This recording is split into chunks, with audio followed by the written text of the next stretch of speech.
Assalamualaikum warahmatullahi wabarakatuh. Perkenalkan, kami dari kelompok 4 yang bertemakan proses penelitian variabel, paradigma penelitian, masalah penelitian, dan rumusan masalah penelitian. Pertama-tama perkenalkan, nama saya Amanda Zarani, NIM 1950210200. Di sini saya akan menjelaskan pada materi pertama yaitu proses penelitian. Yang pertama yaitu proses penelitian. Proses penelitian ini suatu kegiatan atau proses sistematik untuk memecahkan masalah. Menurut Michael Milan, Schumacher, dan Wisma, penelitian ini sebagai suatu proses sistematik pengumpulan dan penganalisaan informasi atau data untuk berbagai tujuan. Sementara menurut Kirlinger, proses penelitian ini sebagai penyelidik sistematik, terkontrol, empiris, dan kritis tentang fenomena sosial yang dibimbing oleh teori dan hipotesis tentang dugaan yang berhubungan dengan fenomena tersebut.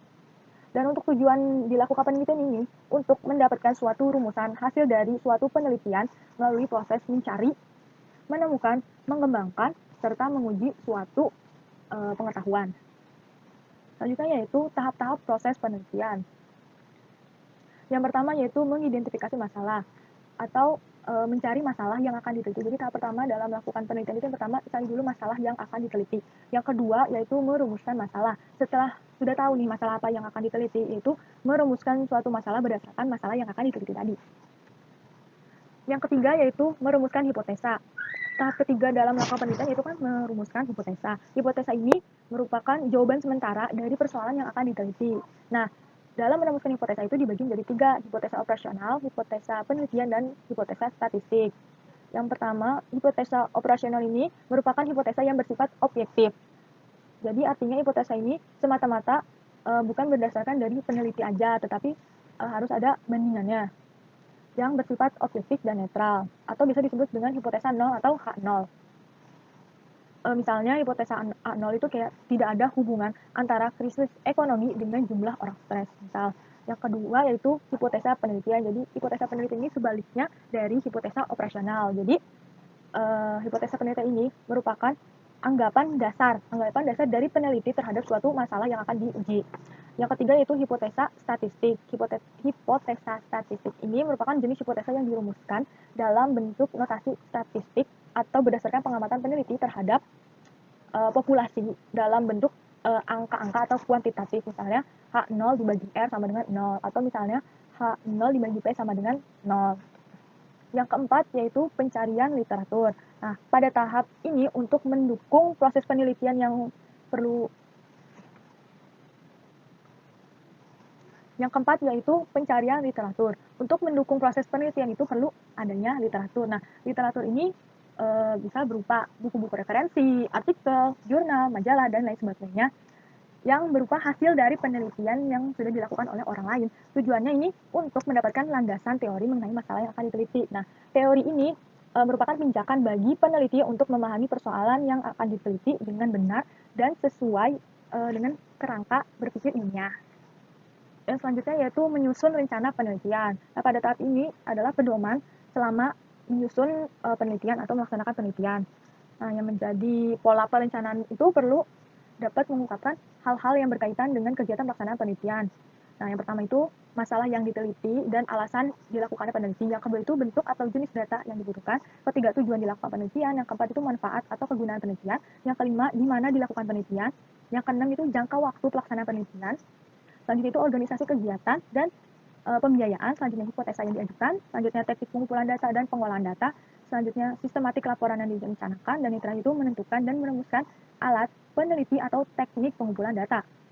Selanjutnya yaitu membuat kuesioner dan jadwal interview. Nah, pada tahap ini pendekatan itu menggunakan pendekatan kuantitatif. Jadi kuesioner ini kan merupakan salah satu alat penting untuk pengumpulan data. Jadi kuesioner ini sama aja kayak sampel gitu. Perlu banget sih kalau tiap penelitian itu menggunakan kuesioner. Nah, cara melakukan kuesioner itu kan dibagi menjadi 2, yaitu dari sisi format pertanyaannya dan model jawabannya. Nah, di samping kuesioner itu ada alat untuk pengambilan data juga yang lainnya. Selain dari kuesioner itu melakukan interview. Yang ketujuh yaitu pengumpulan data. Nah, pada tahap ini perlu berdasarkan pada pedoman yang telah dipersiapkan dalam rencana penelitian. Nah, data yang dikumpulkan itu melalui kegiatan penelitian yang dijadikan dasar dalam menguji hipotesa yang diajukan. Selanjutnya yaitu analisis data. Nah, sebelum menganalisis data, perlu ini datanya tersebut tuh terkumpul dulu baru dianalisis, dan hipotesa yang diajukan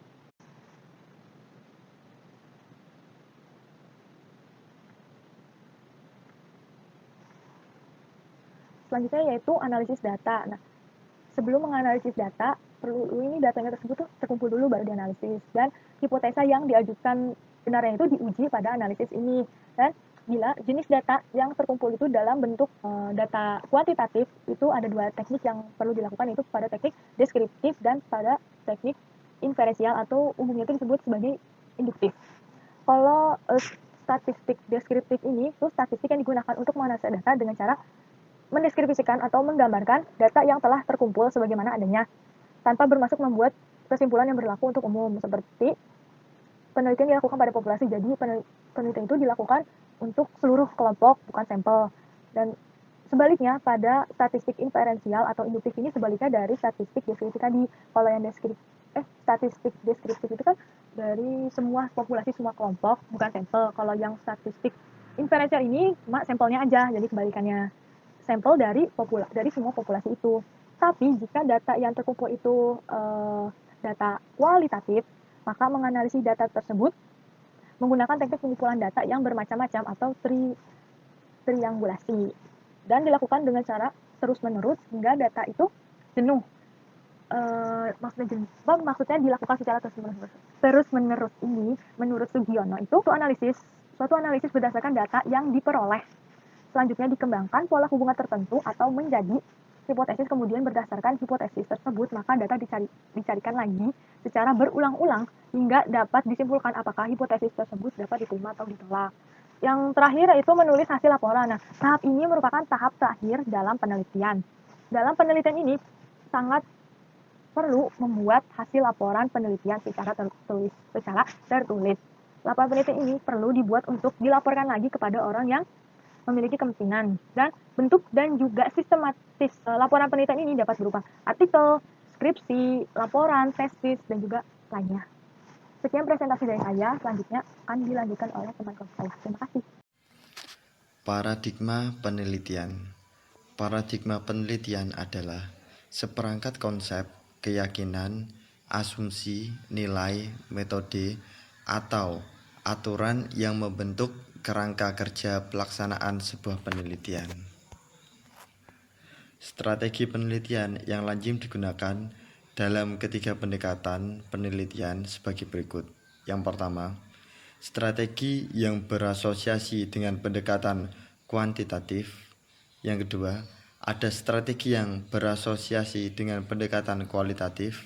Yang ketiga, ada strategi yang berasosiasi dengan pendekatan metode gabungan.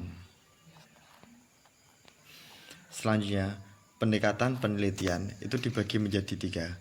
Yang pertama, pendekatan kuantitatif. Yang kedua, pendekatan kualitatif. Yang ketiga, pendekatan metode gabungan atau mixed method research. Terus selanjutnya yaitu ada research analysis. Ini sebagai contoh analisis. Ini di sini ada Januari, Februari, Maret, April. Sini juga ada Venus, Mercury, Neptune, dan Saturnus. Terus selanjutnya kriteria pemilihan suatu pendekatan penelitian, kesesuaian antara masalah dan pendekatan penelitian, pengalaman peneliti dan audien yang akan memanfaatkan laporan tertulis penelitian. Cukup sekian. Perkenalkan, nama saya Muhammad Idrus, NIM 19502102004. Di sini saya akan membahas tentang materi variabel penelitian. Variabel penelitian adalah karakter, atribut, atau segala sesuatu yang terbentuk atau yang menjadi perhatian dalam suatu penelitian sehingga mempunyai variasi antara satu objek yang satu dengan objek lain dalam satu kelompok tertentu, kemudian ditarik kesimpulannya. Variabel merupakan sesuatu yang menjadi objek pengamatan penelitian. Sering juga disebut sebagai faktor yang berperan dalam penelitian atau gejala yang akan diteliti. Jenis variabel penelitian. Yang pertama ada berdasarkan sifatnya, yaitu variabel dinamis dan variabel statis. Variabel dinamis merupakan variabel yang dapat mengalami perubahan dalam hal keadaan ataupun karakteristik. Dapat dikatakan pula bahwa variabel dinamis memungkinkan peneliti untuk memanipulasi demi meraih tujuan tertentu. Variabel statis merupakan variabel yang bersifat tetap, atau dengan kata lain tidak dapat diubah dari segala segi keberadaan hingga karakteristik yang dimilikinya. Yang kedua, berdasarkan hubungan antara variabel. Variabel bebas, variabel terikat, dan variabel kontrol. Variabel bebas sendiri adalah variabel yang diyakini mempengaruhi variabel terikat. Ini adalah variabel yang akan dimanipulasi oleh peneliti untuk melihat apakah itu membuat variabel terikat berubah. Dengan kata lain, variabel bebas merupakan variabel yang perubahannya tidak dipengaruhi oleh variabel lain dalam percobaan. Kemudian variabel terikat. Variabel terikat adalah apa yang akan kita ukur dalam percobaan dan apa yang dipengaruhi selama percobaan. Variabel terikat merespons variabel bebas. Disebut variabel terikat atau independen karena tergantung pada variabel bebas atau independen. Dalam percobaan ilmiah, kita tidak dapat memiliki variabel dependen tanpa variabel independen. Kemudian variabel kontrol. Variabel kontrol adalah variabel yang peneliti pertahankan selama percobaan. Ia juga dikenal sebagai variabel konstan. Variabel kontrol bukan bagian dari eksperimen, bukan variabel independen atau dependen, tetapi penting karena dapat berpengaruh pada hasil. Kemudian berdasarkan urgensi faktual. Variabel konseptual dan variabel faktual. Variabel konseptual sendiri merupakan variabel tidak dapat dilihat secara fakta sebab tersembunyi dalam suatu konsep. Variabel ini hanya dapat dilihat dari segi indikatornya saja. Kemudian variabel faktual. Variabel faktual merupakan variabel yang sifatnya faktual atau nilainya pasti karena mempunyai sifat yang pasti. Data variabel faktual seharusnya akurat. Apabila terjadi kesalahan, maka itu merupakan salah respondennya sebab tidak jujur saat memberikan data. Ciri variabel penelitian. Yang pertama, mampu mengasumsikan beberapa nilai yang mewakili kategori tertentu. Yang kedua, nilai yang mungkin muncul dari penghitungan atau dari pengukuran. Yang ketiga, data mentah atau angka yang dikumpulkan oleh penelitian untuk keperluan statistik dan statistika. Yang keempat, nilai-nilai yang diprediksi dari satu variabel berdasarkan yang lain. Yang kelima, karakteristik yang dapat diamati dari seseorang atau benda yang sedang dipelajari. Kemudian, manfaat variabel penelitian. Yang pertama, membangun kerangka konseptual. Membangun kerangka kerja konseptual memerlukan variabel penelitian, khususnya dalam menganalisis data yang telah Anda kumpulkan. Oleh karena itu, Anda harus dapat memahami arti variabel secara menyeluruh. Yang kedua, pedoman eksperimen. Dalam penelitian ilmiah, ilmuwan, teknisi, dan peneliti memanfaatkan berbagai metode dan variabel saat melakukan eksperimen mereka. Dalam istilah sederhana, suatu variabel mewakili atribut terukur yang berubah atau bervariasi di seluruh percobaan. Baik membandingkan hasil antar beberapa kelompok, banyak orang, atau bahkan ketika menggunakan satu orang dalam percobaan yang dilakukan dari waktu ke waktu. Yang ketiga, landasan mempersiapkan alat dan metode pengumpulan data. Variabel penelitian memiliki peran yang sangat penting dalam sebuah penelitian karena bertujuan sebagai landasan untuk mempersiapkan alat dan metode pengumpulan data, serta sebagai alat menguji hipotesis penelitian. Itulah sebabnya sebuah variabel harus dapat diamati dan dapat diukur. Itu saja yang dapat saya sampaikan. Kemudian akan dilanjutkan oleh rekan saya. Terima kasih. Assalamualaikum warahmatullahi wabarakatuh. Perkenalkan, nama saya Faula Ainun Nafisah, NIM 1950210230. Di sini saya akan menjelaskan mengenai masalah penelitian dan rumusan masalah penelitian.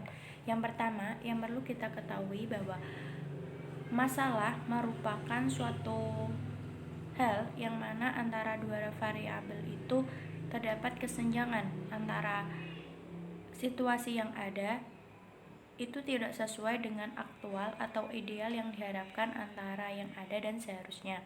Lalu apa itu rumusan masalah? Rumusan masalah yaitu suatu rincian yang mana menyatakan secara tersurat mengenai pertanyaan-pertanyaan apa saja yang hendak dicari jawabannya. Selanjutnya yaitu masalah yang dijadikan bahan penelitian itu seperti apa sih? Nah, masalah yang dijadikan sebagai bahan penelitian biasanya harus berupa yang pertama topik. Topik yang harus dipilih harus berada di sekitar si peneliti agar mudah untuk mencari informasi. Yang kedua, topik yang dipilih harus paling menarik dan memiliki perhatian bagi si peneliti. Karena apa? Kalau kita sudah mengetahui dan memiliki daya tarik yang lebih terhadap suatu permasalahan, nanti otomatis kita akan bersemangat untuk menelitinya. Yang ketiga, topik harus terpusat pada segi lingkup yang sempit dan terbatas. Kalau suatu topik itu lebih sempit atau ruang lingkupnya sesuai dengan yang kita dapat jangkau, nanti itu pembahasannya tidak kemana-mana. Lalu yang selanjutnya, topik yang dipilih terpusat pada suatu lingkungan yang sempit. Topik yang dipilih memiliki data dan fakta yang objektif. Nah, kalau tidak ada datanya, nanti kita tidak bisa membuktikan atau menguji suatu permasalahan tersebut. Terus topik harus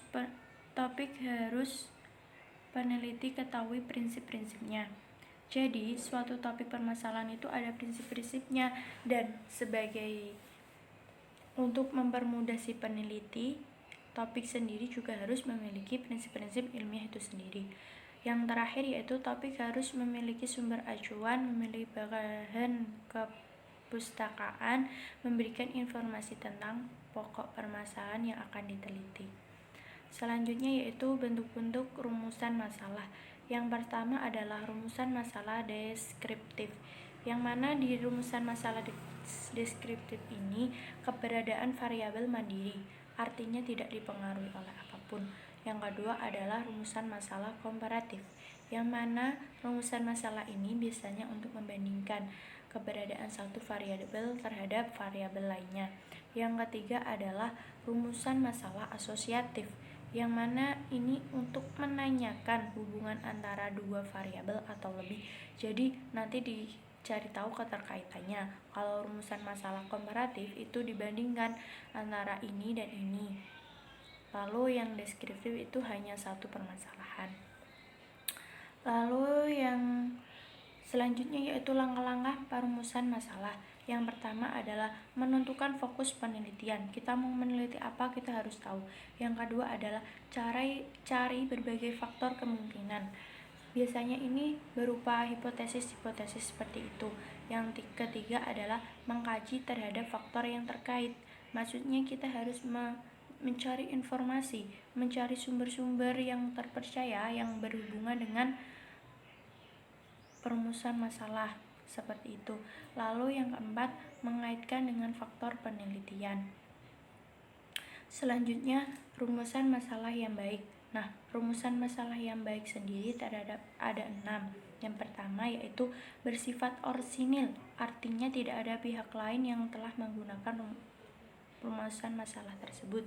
Yang kedua yaitu dapat berguna bagi kepentingan ilmu pengetahuan dan masyarakat. Nah, gini, kalau kita sudah meneliti susah payah ternyata tidak ada nilai gunanya, untuk apa? Kan seperti itu ya. Yang ketiga yaitu dapat diperoleh dengan cara-cara ilmiah. Kita sebagai akademisi sudah seharusnya mempertimbangkan cara-cara ilmiah seperti itu.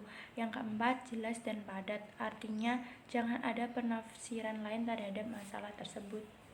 Yang kelima yaitu dirumuskan dalam bentuk kalimat tanya, sebagaimana rumusan masalah dalam makalah atau yang lain biasanya bagaimana gitu kan, menggunakan kalimat tanya karena itu sebuah permasalahan. Yang terakhir yaitu bersifat etis, artinya tidak bertentangan atau menyinggung adat istiadat, ideologi dan kepercayaan atau agama. Sekian dari saya, kurang lebihnya mohon maaf. Wassalamualaikum warahmatullahi wabarakatuh.